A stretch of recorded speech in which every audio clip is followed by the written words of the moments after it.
Hey everybody, and welcome to, I think this is our fourth official conversation for the process with Jeremy.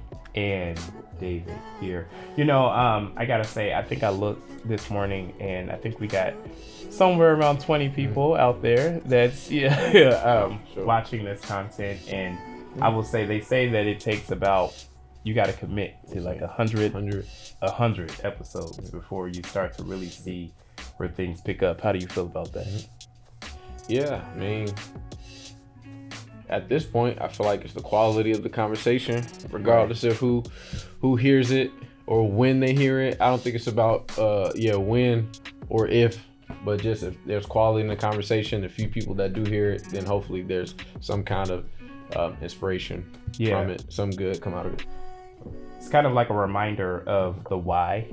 And at Revolution Dance Theater, we have on the wall just like a constant reminder to where you have to walk past it every day, our mission statement and our vision statement. But I think as it relates to stuff like what we're doing now, which is so new for us, a podcast, conversations like this, and it's not like we just have extra time to stop working to sit on the couch and have a conversation. But I think, like you said, the quality of it, and it's interesting because this new world requires or tracks things by numbers. So the first thing you're gonna see is how many people have subscribed. The first things you're gonna see, those analytics, how many people have listened.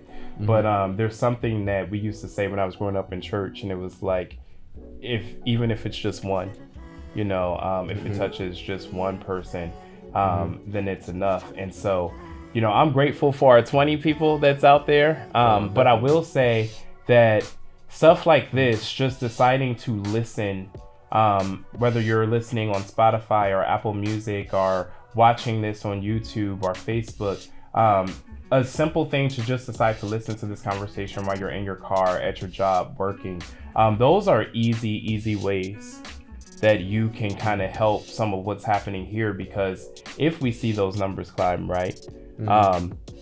One, we're proud of that influence that we're having, and that's one of the things that was a goal for Revolution Dance Theater this year. We want to influence culture by creating it, and that's why you're going to hear about some of the things that we've had going on this week in creating books, creating a soundtrack that's now on Spotify, why we create new works to tell new stories. But when you get those numbers up, what's going to happen is other businesses and other advertisers will then start to take notice. And then all you had to do was listen for free. But because of your help, we're able to then sell advertisements and sponsorships. And all of that money is what strategically goes back to enable us to do the things that we get to do. So I just wanted to take a moment and say thank you if you're one of those 20 people that's watching this in real time right now. But I do believe that, as we continue to dive deeper into this thing, that we're going to see that the numbers grow. Yeah, for sure. You want to talk a little bit about what we've been up to this week, what we got coming up? This week, sure, we got I Dream of Me, of course. God. Yeah, just went to the venue yesterday, get some more measurements, and I look around the space. All those technical things. We are learning a lot about how to read, what was that? Engineering plans or an electrical map? Yeah, it was like a plan of all the the lighting and the electrical and just the blueprints for the entire store. And that's one of the things, people have no idea the stuff, and I try to tell that to the kids in school. Like, I try to tell them math and, some of the stuff like science or reading, change those subject matters in your head to business. That's the way I had to look at it. Or, change it to whatever it is you want to do, because I promise you it's involved. Like, people don't realize, all you do is run this dance company. Or turn on the lights. What does that mean? Flip a light switch? And I think when we even asked the guy I was like, hey, I need to know how much power. How many circuits, Yeah, and he's like, oh, I mean, for lights, I'm sure it'll be fine. I'm like, not when your lights are 575 watts each, and you have to know how much that can hold on a 20 amp circuit, and things like that. And it was just really incredible. I don't know if you do this, but I think God allows me to step out of myself and see you and me. Doing some of the things that we're doing in real time, and I kind of wanted to talk to you today about some of the things that we kind of see in schools. Jeremy and I and Mia, one of our other workers, between the three of us, we are in about 4 to 5 different schools a week, and we work with so many different kids, and predominantly so many of them are Black. And the way in which they get interacted with by the adults in their life, the teachers, some of them, how common it is for teachers to just yell at these kids. Like I raised my voice. We talked about that a little bit. Or I can definitely go there in rehearsals where, like, I demand excellence and I demand respect. But I'm watching this way in which, like, it almost comes from this place of disgust, it looks like, from a lot of adults, or it always, they start with telling the kids what they can't do. You can't ever stand still. You about to go again. Well, you just gonna be expelled. And what really blew my mind was in one of the schools this past week, we hadn't even started. Like, at the start of the class, before we even called them on, the teacher had already called out 2 or 3 kids and like, you're not going to participate today. And you know what? They stayed in the room, but they weren't allowed to participate.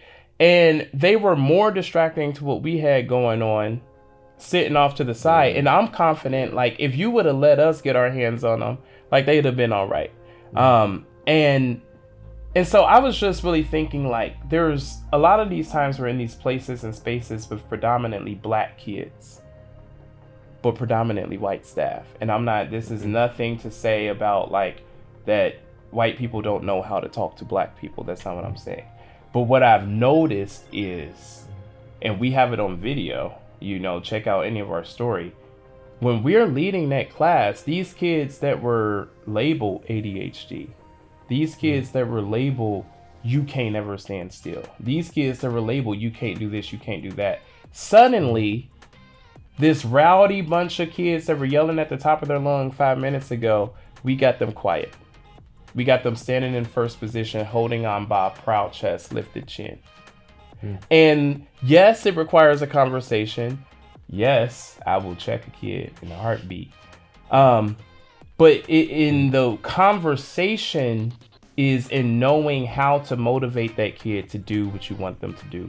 Because it does not benefit the kid and it does not benefit me to just tear them down and to just punish them all the time. And I was like, is this something that I'm just picking up on? Like, do you notice, like, in any of the schools, not even just the ones we do together, like, is that common, the way in which they talk to these kids? And is it effective? And what do you think? Yeah, there are always those select few teachers and or staff that do have more of a hot temper. And there are those, like, who don't. And of course it definitely affects, like, the relationship, like how willing the child is to listen to that adult, how willing the child is to cooperate with that adult. And I've seen it, whether it be dance class or whether it be like art class or something, or usually the more like relaxed, usually the more calm, cool, collected the teacher is, or and depending on the age group of the age of the child or children, that also affects, like, the younger children always respond better to, like, more cool, calm, collected people, and usually the older groups usually do too. But I've seen some teachers who kind of like try to I wouldn't say stoop down to like the level of the students, but like they kind of like match their energy, Yeah. but still in like a respectable type of in a respectable way. But not But always in a like, respectable way. Like sometimes, yeah. God, there's one teacher, and I ain't gonna call him out. I think I But know what you mean. I'm just like, you I know almost what you seem mean. so proud What you to mean. like get sassy with this kid and to Oh, show yeah. us like that you can go there and Oh. and it's like, Yeah. but it's not cute, and it's like, Yeah. why bring the teacher down to the kid's level when you Mhm. have an opportunity to bring the kid up to yours? It's almost like being insecure, like to a degree. Yeah. Like I'm gonna put my foot down and I'm gonna show you who's boss, but it's like it's only because like maybe they believe they're not in control or they're not like good enough or they're not qualified or whatever. Listen, that they all I'm feel gonna they have say, to do extra. we gonna put some people on game with this podcast. We give you some free tips on how to teach some kids. And what I would love to see is our in-school programs need to be packed next year when people can see that you can accomplish these goals. And I'm saying, like, we're not just having kids run around Yeah. like, that bothers me too. And you know, other organizations with these huge ass budgets and like they're getting paid to go in these schools, and you know, they're like, oh, we work with X amount of kids, and you see like the final product or like the recital, or you see the class moments, and yes, they are having fun, and yes, they are just kind of like off the street, but like it bothers me when I see like it's just kids just running around. Like, you know, we just call it creative movement, and there's fine, there's a place, there's an age group, there's a stuff for that, but it's like, when I look at what we are doing with all of these, when we're able to talk to an assembly of a whole school of kids and get them quiet and get them zeroed in on a single black girl in a tutu, you know, dancing ballet, and then I'm able to stand up and basically teach a 15-minute class to almost 500 kids at a time, and they listening and they're paying attention and they're trying and they're engaged. ADD or not, ADHD or not, we've done special needs class or not. And it's like, I just think it is understanding, again, your why. We came into this knowing that in the ballet world specifically, and I don't want you to think like this podcast is talking about dance. This is so much more than dance. This is what we're teaching these kids. We're working with all these kids a week. I don't think that all these kids are about to go be professional ballet dancers. And I told them that I could care less. By the end of this, you know, like I would love to see if you have like a awesome arabesque and a, you know, beautiful pirouette. But if you never ever step foot in a dance studio, if you never ever step foot on stage, if you never ever take this choreography somewhere else, I want you, particularly little black boy, to be able to recognize one, basic respect when you're in a room as not an inferior, but yeah, maybe a subordinate, because we have to understand that, you know, you're a student, this is a teacher relationship. Even when I understand I have to win the respect of people. But one thing you hear me tell the kids a lot is, even as you're getting to know me, and yes, I will win that respect, one thing I already got is I'm an adult. And I need you to trust. I need you to trust that there is a reason that I got this badge on, that I'm in this room, you know, working with you. But the other thing is, and it goes back to why I put our mission statement on the wall, is because if you don't know your why, then you can't motivate anybody to do anything. And I'm not talking about from the teacher's perspective of knowing your why, although you should know that too. You got to tell the kid, why are you here? I start off every dance class, we have to make an agreement. The only way I could get these kids to work this hard for I Dream of Me is we had to make a mutual agreement. I can't be the only one that wants this.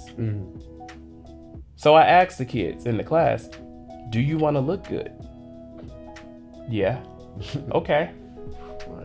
And then you want to be a dancer? Yeah. All right, well, there's two things that takes: discipline and hard work. So we start off there. So when you're no longer paying attention, I remind you, this is something you said you wanted. This ain't for me. You're not performing for me. You're not impressing me. This is for you. I'm showing you the tools to get to where you want to be. And so I would say for the teachers that are struggling to connect with those kids, you got to understand what they want. Down to the very basics of why are you in this room? Do you want to go to school? No. Okay, break that down. You want me to call you stupid? And I've asked kids that before. I didn't never call the kids stupid. I asked them though, do you want to be stupid? When I look at you, is that what you want me to walk away with? And they get offended. No. Okay. So are you going to be stupid? No. Well, what does that mean? You're going to know information. Yeah. Well, where are you going to find that information? Okay. I want to play video games all day. That's what the one kid said. Okay. Is it possible that you could stay with us? I think it was like 12:30. School out at 1:45. You got an hour and 15 minutes, bro. They about to call security on you. Can you just stay here for an hour and 15 minutes and then your mom pick you up and she don't know nothing that happened today? Or are you about to act up, get security called on you? Your mom finds out, then you're going to be on punishment and then you don't get to play the game at all. You could give me this next hour and 15 minutes and then you can go home and play your video game. Or it's going to go to a whole nother level. He thought about it and then he came. Did he dance? No. But he sat still and he was quiet for the whole rest of the time. Whereas before, when, some of that, kicking chairs and doing all this other stuff, and it's just like, get them engaged and get their buy-in as to why they're doing, any sort of thing. And it's like, I hated math, hated science. But look at us yesterday, reading this map, doing the math. We can put this many lights on this circuit, and then we'll spread this out here. I'm doing the thing because I understand the why. I'm doing the hard work because the hard work gets me to what I want to do. Do what you have to do today to do what you want to do tomorrow. And I think that's what we teach in dance. That's what we teach when we're inside these schools. Do the hard work in discipline, choosing to do the hard work every single day to get to where you want to go. Yeah, that reminds me of like when we do the warm-ups and the stretch and the coccyx balance and everything, and I'm telling them like, yo, like hold like this. I know you feel that in your core. Like doing this stretch, like doing these exercises, holding these positions in this core, it's gonna strengthen you and it's gonna allow you to do even like greater things, like more like difficult movement to somebody else might come a little easier to you. Like whether if you want to dance or not, if it's just sports, if you want to play sports, doing these stretches, doing these warm-ups, although it's tough at your age, like keep that up. And about the time you get to here or ABC or whatever, or high school or whatever, like you're gonna be built, like you're gonna be flexible, like you're gonna be well balanced, like you're gonna be like you're gonna have a leg up eventually over. So it's like it definitely is a positive. And I would say parents, like, let your kids listen to who they look up to, and many, and that could be, there are tons of really good podcasts out there, tons of really good shows out there that, are not necessarily geared towards kids, but there are clips of those that you could show them these principles that we're talking about. Like I said, I start from a place of discipline and hard work because no matter if you want to do dance or not, this is what you're going to need. And so when we start there and we have those kids and we're challenging them, whereas before they would always argue and complain when we're trying to do those push-ups that you're talking about. But then now I got these little brothers like in push-up competition with me because they like, oh, I'm not about to use this for ballet, but oh, this is going to be really great on the football field. Oh, this is going to be really great when I have to do basketball. Or, they're like, oh, I do this stretch when I do this. And so now they're making those connections. But like, even like looking at the shop, looking at, some of Kevin Hart's conversations, Heart to Heart. Look at us plugging all these other people's podcasts with $1 million budgets already. Y'all better keep listening to ours. But you can see from the sports arena to rap artists to, Jay-Z has tons of stuff. Eric Thomas, just so many people who will tell you time and time again, no matter if they are making music, if they're on the court, if they're on the field, if they're on the stage, if they're in the office. It's that consistent choice. Those of us who have made or experienced some sort of success, it was discipline and it was hard work. And we've got to circle back on that discipline. Discipline is the real flex. Discipline, the consistent choice to do the hard work. That's all it is. The consistent choice to do the hard work. When your alarm wakes up at 6, the consistent choice to not snooze, but get up. That's all discipline is. You know, most people can't be entrepreneurs because they cannot make that choice for themselves. Like, there are people, you've been working your job, and that's fine. Not everybody was called to entrepreneurship. And I, as an entrepreneur, am glad that there are other people who are willing to work, you know, with and for other people. But what I'm saying is, for those of you who have that dream and you have that drive and you have that passion, but you've been working that one job for like 15, 16 years, you know the job in and out. There's new managers that come in and they have to learn it from you. Why aren't you managing it? Because you need somebody to tell you to do the thing that you already know to do. But if you knew that somebody wasn't gonna call when you come in late, you just might decide to come in late. You know, you just might decide not to come in at all. You might decide, oh, I need another vacation, or I need another this, because you don't have that type of oversight or that type of boss. I mean, I've never worked so hard until I work for myself. Gotta make, because who else is gonna do it? You know, that consistent choice to, no, I can't do that, I gotta go work. Well, and I could decide to keep my black ass at home, and who gonna call me out? Nobody. But when you show up to the show and the show's a hot mess, then it's gonna show David hasn't been working. Or when the kids don't look like they ready to perform, David ain't been working. And so it benefits you to make that consistent choice. But I mean, the only thing I really wanted to communicate is, you got that kid in your life, and maybe it's not even a kid, maybe it's you, maybe it's another adult, and it's just struggling to communicate and struggling to motivate them. You've got to find their why. Find, why are they in your classroom? Define that every single day. I told one of my friends, I'm trying to be really intentional about starting every class. Good morning, ladies. You know, our gentlemen when they're in the room. Asking them, how are you doing? You know, getting that check-in with them. Letting them know that I'm still a person.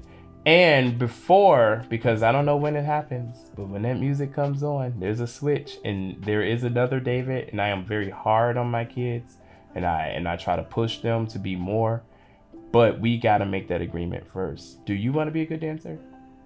All right, then give me the next hour, and I'm gonna do all I can to make that happen.